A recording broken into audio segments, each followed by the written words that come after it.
Creatures of the night, let's talk AEW Dynamite. It was mid. Now we just start off with Claudio Castagnoli and Jon Moxley teaming up against FTR. These two teams, they had sometimes what I felt was a great match, and then at other times I was bored. And if it wasn't for these live streams that I do, I don't know, I would have fallen asleep. Now, I didn't take into account the time limit until Justin Roberts said it was 5 minutes left. And I'm just like, oh, all right, they've already been in the ring for 15 minutes. 20-minute time limit kind of seemed a little bit small for these two teams. But once they mentioned it, I was just like, they better not.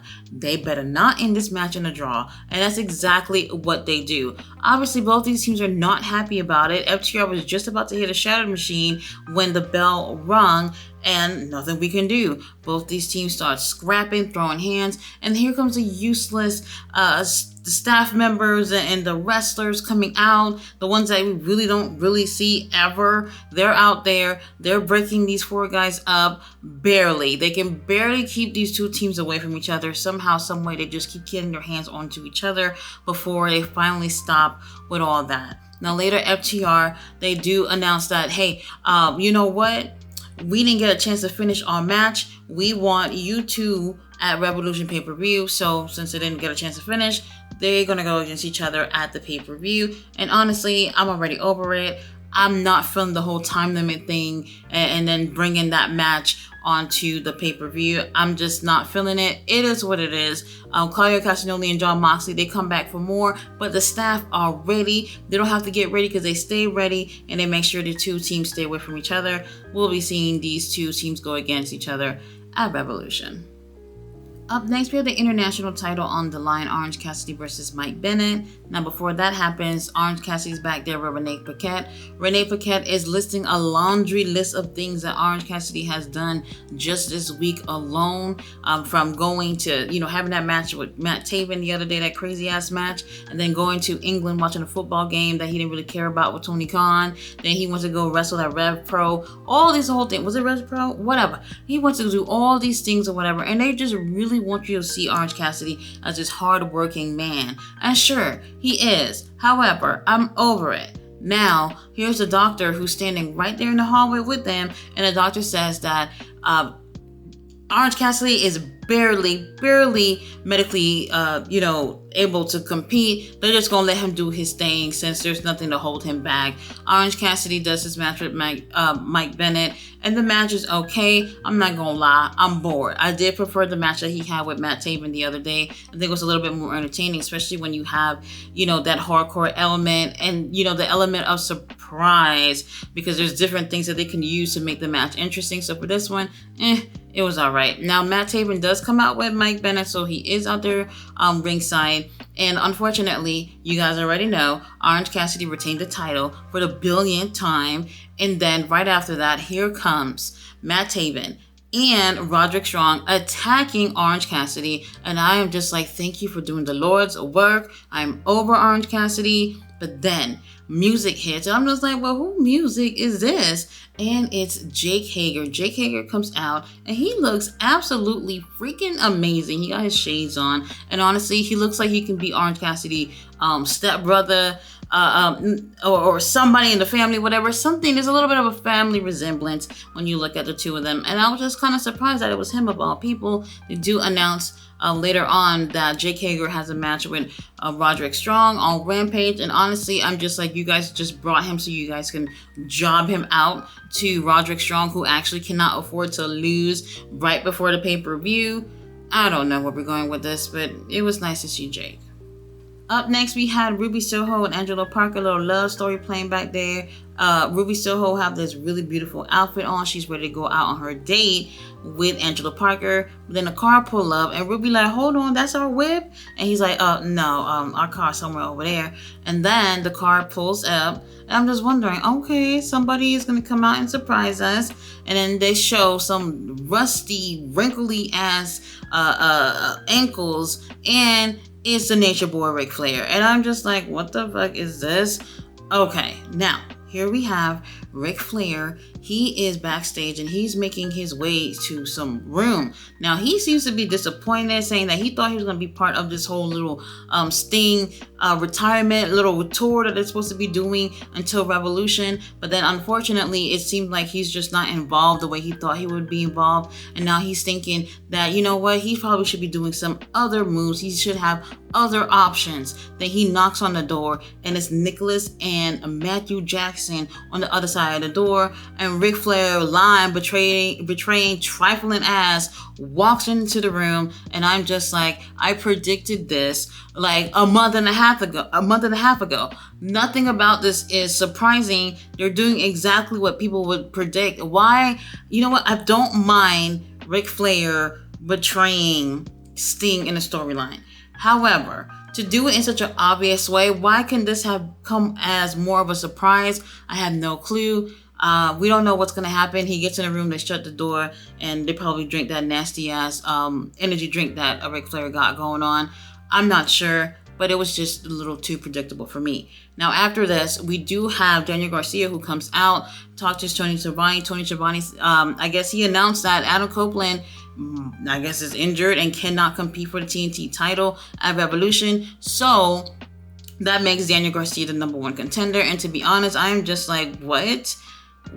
Am I missing something? Sure, the last time we saw Adam Copeland, he was in the middle of the ring after getting a concerto. But is he injured? I don't know. They don't necessarily specify that. Now, the crowd is chanting, "You deserve it," and cheering for Danny and all that stuff. And he's trusting his hips and everything. Whatever. All that happens, and then he gets interrupted by Christian. Christian obviously thinks that he's not ready. He is, he's just too, not on his level to be getting in the ring with him. And then he also mentions Daniel Garcia mama and his dead daddy. And I'm just like, holy shit, this is happening. And obviously Daniel Garcia is really upset about it. And, T is telling Christian that, hey, I'm going to take that title from you. I'm going to beat your ass. And then Christian takes Nick Wayne as a sacrifice and say, get in there and take care of business with Daniel Garcia. He goes in there, and then straight out of the blue, like literally immediately, we had Daniel Garcia putting him in a sharpshooter, like as if there was no effort for Nick Wayne to fight back or anything. Strange. I don't know. Then he sends Killswitch to go over there. Killswitch is just about to make it into the ring, and then here comes Daddy Magic, who's always just collecting a check and doing nothing. Finally, he has a chair in his hand, and he hits Killswitch with it a few times or whatever. Killswitch barely sells it, and it is what it is. I wouldn't be surprised if next week we get some kind of tag team action with these two. I have no idea. I'm just like kind of feeling a little bummed out that Adam may be injured and cannot face Daniel Garcia. But Daniel Garcia has been working hard these past few months, especially starting since the Continental Classic. So we'll see what ends up happening there. Will he get the title from Christian? Of course not. Up next, we had Toni Storm versus a local talent, squash, nothing to talk about. Right after that, we have Deonna Purrazzo versus Madison Rayne. The match was a little slow for me. Didn't really care for it. But then there was like this DDT that Deonna was going for onto Madison Rayne. And it was botched, heavily botched. And when it happened, it looks so bad. It really does look bad. But then Madison does not even move for a few seconds. The referee kind of sort of stopped the match or just keep Deonna away from her for a minute, while the doctor, who's already a couple of feet away, is just waving at her just to see like if she's gonna respond or whatever. And I'm just like, Doc, get your ass up in the ring and see if she's okay. That's the type of move where it's like she could have broke her neck. Anything could have possibly happened and went wrong. But then the doctor seemed to just kind of waved it off, and then the match sort of continues. Madison is still kind of on the ground. Deonna takes the win with a ankle lock, which is what Toni Storm's been doing. Toni Storm had won her match using Deonna's submission. I don't remember what it's called. But then right after that, there's this stupid thing that I've never seen them do before called Move of the Week. And then all of a sudden, Move of the Week was that very move that could have literally paralyzed Madison Rayne. And I'm looking at this and I'm just like, whose idea was this? to choose the move that could have fucking broke her neck as move of the week. Nothing about that was cute. Nothing about that was what you wanted to see after you just saw it for the first time. And I was very irresponsible for whoever it was that chose that move to be move of the week. It just didn't make any sense to me at all. I just don't understand. Like, where the fuck is the common sense back there? No clue. Now, after this, we do have a promo from Sting and Darby. Darby talks for a little bit, and I'm just praying that it stops because he's not great at promos. I love you, Darby, but you need to work on it. Sting comes in. Sting obviously upset about the Bucks putting their hands on his kids, but he also reveals that his father had passed away probably about a week ago. And I'm just like, holy shit, well, damn, right before he can have his retirement match, in the middle of this whole thing, that you would think that a normal person probably would give up and not want to continue to fight or whatnot. But Sting is still ready to come out here despite just losing his dad not even a week ago. That's pretty admirable to me. I did enjoy the promo. It was great. It was, a little bit on a sad, somber side, but Sting is ready to get his hands on the Young Bucks at the pay-per-view. And honestly, I'm not sure how I feel about this match right now, but I do hope that, whatever Sting's family is going through right now, I hope they get through it, and my condolences to them. I know it's very difficult to lose a parent. Up next, we have a promo from Wardlow, of all people. Wardlow comes into the ring. Schiavone is there. He threatens Schiavone to get the fuck out the ring so he can do his little promo, and I am just like, holy crap. Where's my earplugs so I don't have to hear this monstrosity? And guess what? It actually was pretty good. He took shots at CM Punk without saying CM Punk, took shots at MJF, even Samoa Joe, basically saying how he was this big, unstoppable force in AEW, and all of a sudden, he ain't doing shit anymore, and that he's been fed scraps this whole time, and his ass is hungry, and this is no longer wrestling, this is war. And honestly, I actually like this promo. I almost would have wanted to change the damn channel had it not been for me doing a watch along, but he actually was pretty great. Now, did he lie about some things to make himself look better? Of course he did. But did he sound good lying about those things? Yes. Yes, he did. Main event time, we had trios action. We had Swerve Strickland teaming up with Brian Cage and Samoa Joe versus Hook, RVD, and Hangman Adam Page. Now, Hangman, he's the last one from his team to come out. He come out there, he already pointing at people, directing people to go left, right. And I'm just like, well, who died and made you sheriff? And I'm just like looking at him, and I'm just like, you can see the anger, the ambition in his eyes. He wants to get his hands on Samoa Joe and Swerve. And honestly, I don't mind him, I don't know. He just seemed to want to be like the leader of the group or whatever the situation is. Felt a little bit weird at first. Oh my God. I have to say, this match could have been a lot better than what it actually was. I really felt like there needed to be a little bit more, I don't know, a more of an organized chaos rather than a chaotic chaos, if that even makes sense.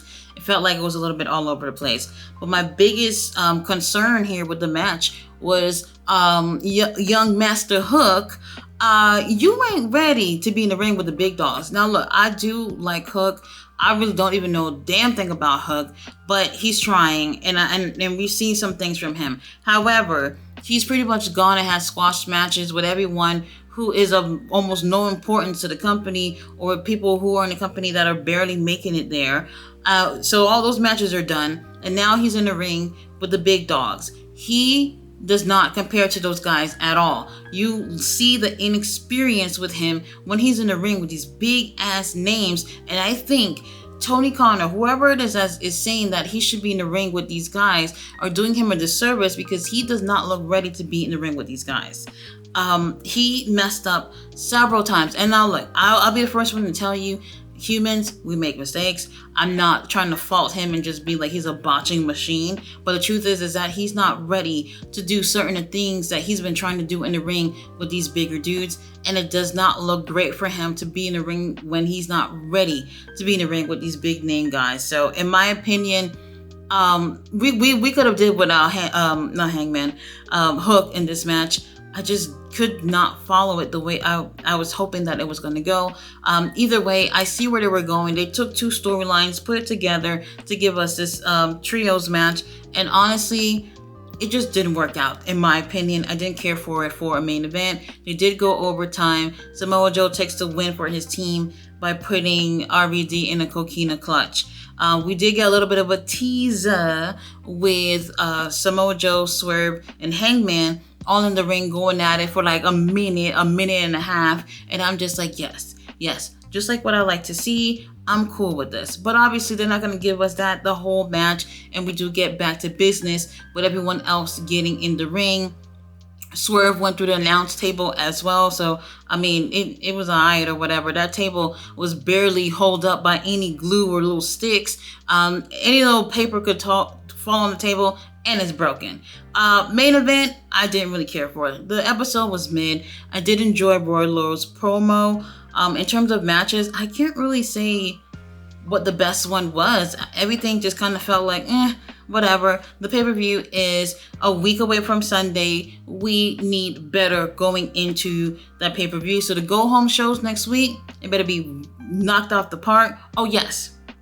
Uncle Don is going to go pick up Will Ospreay from England, and they'll be on the show next Wednesday. So we'll see Will Ospreay probably doing the promo or whatever, because he's all elite now, and he's going to be going against Takeshita at the pay-per-view. Guys, the episode skippable. There's clips already on YouTube. Go ahead and watch those things. It ain't really all that to me, in my opinion. But I'll be back tomorrow with Ring of Honor, doing a live stream, and as usual, a review as well. Thanks for watching. Bye.